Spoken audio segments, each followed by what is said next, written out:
Hello everybody, how are you? Are you alright? I hope so. Bom, nesta aula, pessoal, a gente vai dar foco a um assunto muito importante, mas sem essa que é difícil, sem essa que é complicado. É importante e é diferente do português. Present Perfect. Beleza. Primeiro ponto, eu queria desmistificar muita coisa errada que a gente ouve por aí sobre Present Perfect. Por exemplo, Present Perfect fala de uma ação que ocorreu e eu não falo quando. Não exatamente, não é isso. Present Perfect só fala de uma ação que está acontecendo agora. Não é isso. Muitas vezes uma informação colocada pela metade ou informação errada mesmo, ela dá margem para ele interpretações que não são adequadas. Então nesta aula a gente vai dar ênfase à análise técnica formal sobre o uso do Present Perfect, com exemplos, etc. Vamos falar da estrutura, formação, afirmativo, negativo e tal.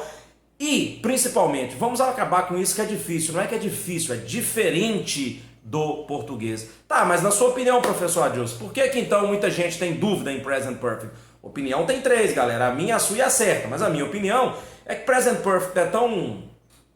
fica tão perdido para as pessoas porque é mal ensinado mesmo. Então esse vídeo aqui visa tentar ajudar, tentar disseminar coisa boa, coisa legal por aí. Detalhe, não vou falar aqui de opinião. São interpretações baseadas em informação técnica, informação formal. Referências aí caso vocês queiram dar uma checadinha. Algumas gramáticas da Universidade de Oxford, da Universidade de Cambridge.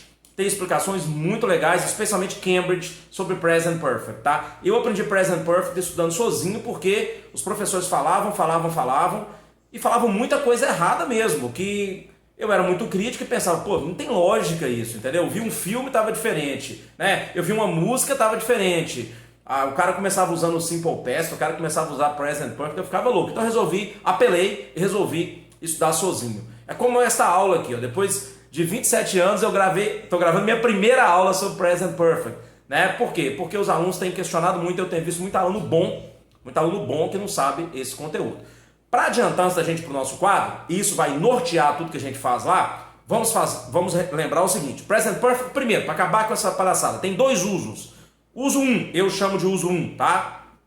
Não é exatamente classificado assim em gramática de alto nível. A ação ocorreu, já acabou, mas o meu foco não é a ação. O meu foco é como ela influencia aquilo que eu estou falando. Vou dar um exemplo rapidinho para vocês.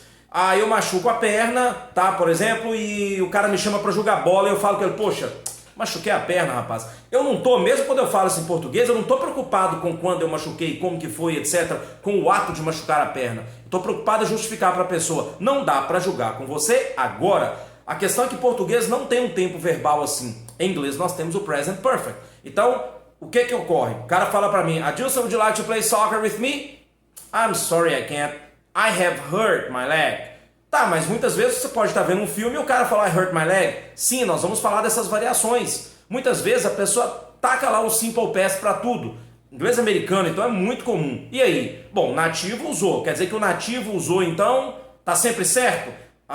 Entendi. Então tudo que brasileiro fala tá certo, então, porque o brasileiro nasceu aqui? Não preciso me alongar, preciso? Então a gente está aqui para falar da questão formal. Agora, você pode ver isso usado aí de N formas, como a gente vê também o português usado de N formas que não são as adequadas formalmente. Agora, eu te dou uma dica, tá? Você é iniciante no uso de Present Perfect, tá começando agora, na hora de falar com alguém, tá na dúvida? Tá com o Simple Past lá se a ação já ocorreu, que desce, porque até o nativo faz isso. Agora, eu não tô aqui para ensinar vocês, gravar uma aula para ensinar quebrar galho, né? Então a gente vai falar da coisa bem formal. Então o uso 1 é esse. E o uso 2? O uso 2 é o que confunde muita gente, porque é muitas vezes ensinado como sendo o uso único. A ação começou e ainda não acabou. Então a grande questão é o seguinte para a gente analisar. Como que eu posso interpretar essa questão de resultado? Como que eu identifico se a ação começou e ainda não acabou? Então vamos para o nosso quadro para a gente especificar isso melhor.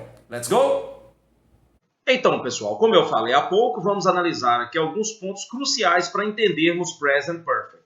O primeiro ponto, o Present Perfect, ele é formado, para quem é iniciante, da junção do verbo have no presente, aqui ele funciona como verbo auxiliar, mais o verbo principal, aquele que dá tradução para a sua frase, no particípio passado. Alguns exemplos aqui de particípio passado, been, done, worked, traveled. E aí fica uma dica, se você ainda não domina Simple Present, se você ainda não estudou Present Continuous, ou não entende muito bem, se você não domina Simple Past, verbos regulares e irregulares, é complicado a gente entender present perfect. É como se eu quisesse, por exemplo, estudar uma equação, né, uma função exponencial aí, ó, sem saber somar, multiplicar. Impossível entender. Então dei uma estudada, para esse vídeo, dê uma estudada, tem mais vídeos aí nas nossas redes sociais sobre isso, né, nas nossas plataformas de AD, aí depois você retorna. Senão fica complicado, eu vou estar falando grego para você. Bom, mas se você já tem essa noção e é iniciante, vamos à estrutura. Have mais um verbo no particípio passado. A tradução será uma só, ok? Lembrando, na terceira pessoa do singular, he, she, it, have torna-se has no presente, mais um verbo no particípio passado. Nas outras pessoas, I, you, we ou they, a gente usa have, sempre mais um verbo no particípio passado, como eu coloquei aqui, ok? Been, done, worked, traveled, etc. Eu coloquei de propósito para reforçar para vocês, quando um verbo é regular, o passado dele é igual ao particípio. Quando um verbo é irregular, pode ser igual ou pode ser diferente. Do, o passado é did e o particípio é done. Be, o passado é was ou were e o particípio é been. Então vamos aqui a alguns exemplos básicos. Ó. Have you traveled abroad? I have worked in London. We haven't been to Japan. Eu vou começar pelo meio. I have worked. Qual seria a tradução dessa frase? Eu trabalhei. Ok? Eu trabalhei em Londres. Gente, se não há algo específico, eu vou mostrar que algo específico é esse na frase. Você vai traduzir como se fosse passado, normal, e a ação interpreta-se que ela já acabou. Eu viajei, eu trabalhei em Londres. Bom, qual seria a relevância disso no presente? Olha, tem várias. A mais lógica, é legal trabalhar em Londres, é importante, etc, etc. Aí a gente vai ficar viajando demais e criando aquelas falsas verdades, se a gente quiser entrar na cabeça da pessoa que está interpretando. O importante é que não sejamos analfabetos funcionais, que não sejamos preguiçosos e sempre interpretemos de acordo com o contexto. Lembrando a vocês, em uma pergunta, aqui a gente não vai ter do, does, did. O auxiliar é o have. Então, o que é que eu faço numa pergunta? Eu inverto, como vocês estão percebendo, o auxiliar com o sujeito. Ó, you have. E na pergunta, have you? É só inverter. É assim que se faz pergunta com present perfect. Na negativa, eu vou acrescentar not ao verbo auxiliar. Então, have not, has not. Aí eu tenho haven't e tenho também hasn't. Então, em termos de estrutura, não tem mais o que dizer, é isso aí. Bom, para reforçar para vocês, ó, então, I, you, we e they haven't, ok? He, she, it hasn't, ok? Formas contractas, formas short forms, ok? Como a gente também fala. I have, you have, we have, they have. É mais comum que vocês vejam o apóstrofo VE, ok? Let's repeat. I've, you've, we've, they've, ok?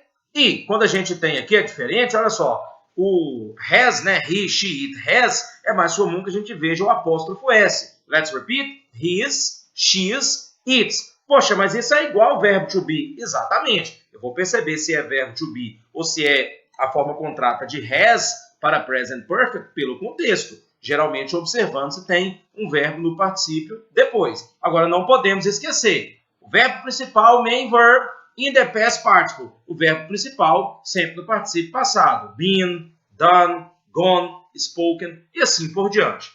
Eu gostaria de falar com vocês agora sobre a importância de entendermos essa linha verbal aqui. Ó. Verbo no infinitivo, to work, trabalhar. Geralmente eu falo sem o to, forma base, é o que vocês vão ver nas listas de verbos, especialmente irregulares. Então, por exemplo, work, live, morar, né? Viver, buy, comprar, teach, ensinar, see, ver e do, fazer. O passado desses verbos, olha só, worked, lived, bought, taught, saw, did. Então, às vezes, o passado ele tem variação nenhuma, porque ele é um verbo irregular. Variação em nível de mudar toda hora, né? Claro que varia para o passado, você coloca ED. O verbo irregular, como vocês estão vendo, reforçando, ele tem uma forma específica. E aí o que é interessante você pensar, se você ainda não trabalhava tanto com o particípio, eu sempre peço aos meus alunos para ficar de olho no particípio, que eles vão precisar dele lá na frente, se não, estude bastante agora. No particípio passado, o verbo regular fica igual. Alguns regulares ficam, outros não, olha só. Work, worked, worked. Live, lived, lived. Buy, bought, bought. Teach, taught, taught. Agora, esses dois já mudam, ó. See, saw, seen, do, did, done. Então, muita atenção a isso. Sempre seguido do past participle quando falamos de present perfect. Bom, eu gostaria de finalizar a nossa aula inicial sobre melhores traduções para o português. Não vamos ser hipócritas, né, gente? O aluno quer traduzir, não adianta. Não adianta eu ficar falando aqui, não dá, não precisa traduzir, não sei o quê, porque no fundo todo mundo acaba traduzindo. Ou dessa hipocrisia de, eu não traduzo. Não, a gente que é professor acaba traduzindo, a gente não é habitolado em traduzir ao pé da letra se a gente sabe trabalhar. Bom, olha só, I have studied English. Qual seria a tradução? Eu estudei inglês. Qual que é o resultado lógico de uma frase como essa? I have studied English. Olha, a relevância presente seria, eu sei falar inglês, ok? Bom, e o uso 2, como eu falei no início da nossa aula. I have studied English for 1 month. Aqui no caso, gente, quer dizer o quê? Que você começou a estudar um mês atrás e continua estudando até o momento, ok? Agora, como que eu sei, hein? Como é que eu sei que aqui a ação já acabou e aqui não? Simples, aí fica a dica fundamental. Observe se o present perfect ele é seguido das expressões for ou since. Daqui a pouco escrevo since para vocês. For, por, since, desde. Se ele for seguido disso, quer dizer que a ação ainda está ocorrendo. Se não, gente, quer dizer que já acabou. Ponto final. Tá vendo como é fácil? Então, no primeiro caso, a ação ocorreu, já acabou, mas eu estou mais focado no resultado dela. No segundo caso, eu também estou focado no resultado, mas é mais fácil entender a relação com o presente, que ela é mais óbvia. Ela ainda não acabou. Qual seria a melhor tradução para a primeira frase?